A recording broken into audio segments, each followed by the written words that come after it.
In 1990, the sports world witnessed what many still call the greatest upset in boxing history. James "Buster" Douglas, a 42-1 underdog, knocked out the seemingly invincible Mike Tyson in Tokyo, Japan. But what most people don't talk about is the quiet, determined man sitting ringside that night, whispering, shouting, and pushing Buster toward destiny. His name, J.D McCauley.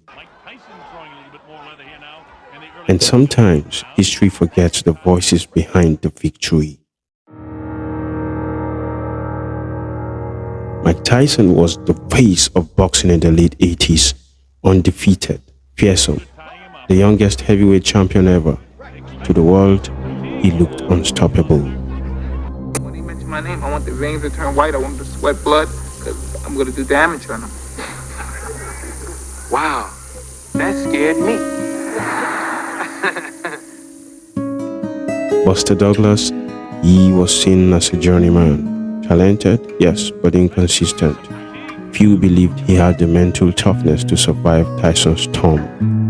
But Buster had something that night in Tokyo that even Tyson didn't, a guiding voice. J.D McCauley wasn't a celebrity trainer. He wasn't a household name.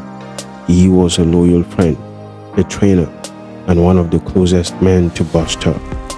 Coming from a modest background, McCauley knew struggle firsthand. Raised in a working-class family, he understood what it meant to grind, to push when no one else believed. Those values, persistence, loyalty, humility, became the foundation of his relationship with Buster. He wasn't just a cornerman.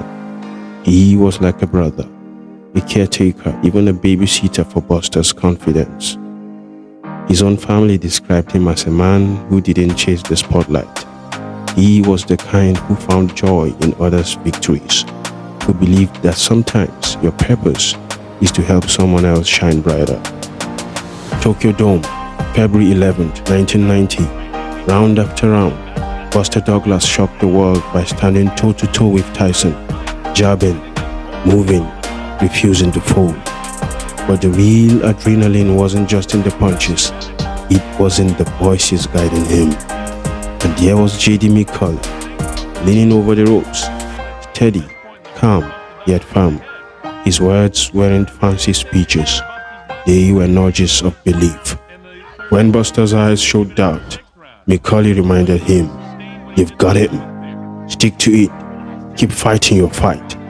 Then came the 8th round, when Tyson landed a vicious uppercut that dropped Buster. The world thought it was over, but as Buster staggered back to the corner, J.D refused to let his spirit collapse. He told him, "Get back in it. You can win this. Don't stop now." And then, in the 10th round, as Tyson wobbled, dazed and vulnerable, McCauley's voice pierced through the chaos. He screamed for Buster to finish it. That ringside nudge, that urgent call to act, Great, James. Right. Expect him. lit a fire in Douglas. Moments later, the giant fell. Mike Tyson was on the canvas. The impossible had just happened. The world celebrated Buster Douglas. Headlines screamed about the upset of the century. But few stopped to remember the man in the shadows, J.D McCauley, the one who held Buster's spirit together, who babysat his belief when doubt tried to strangle it.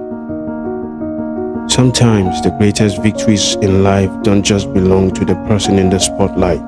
They belong to the voices behind them, the mentors, the friends, the family, the ones who push us to swing when we feel like folding. I heard my Uncle J.D. called and said, pivot to the right. And when I popped him with a jab, then I pivoted to the right, and he stood right. J.D McCauley's role is a reminder that not all heroes wear belts or lift trophies. Some heroes stand outside the ring, whispering courage, demanding resilience, reminding us of who we are when we forget. And maybe that's the kind of person you've had in your life, someone who believed in you, even when the odds screamed against you. Or maybe, just maybe, that's the role you're meant to play for someone else. Because the truth is, Every Buster Douglas needs a J.D McCauley. Every victory has an invisible architect. So the next time you hear about the night Buster Douglas shocked the world, remember the quiet man at ringside, J.D McCauley, the babysitter of belief, the forgotten voice of victory. And let it remind you, your voice, your encouragement, your nudge could be the spark that helps someone else defeat their own giant. Sadly, J.D. passed October 19th, 2020, leaving behind brothers, sisters, children, and lots of blessed grandchildren.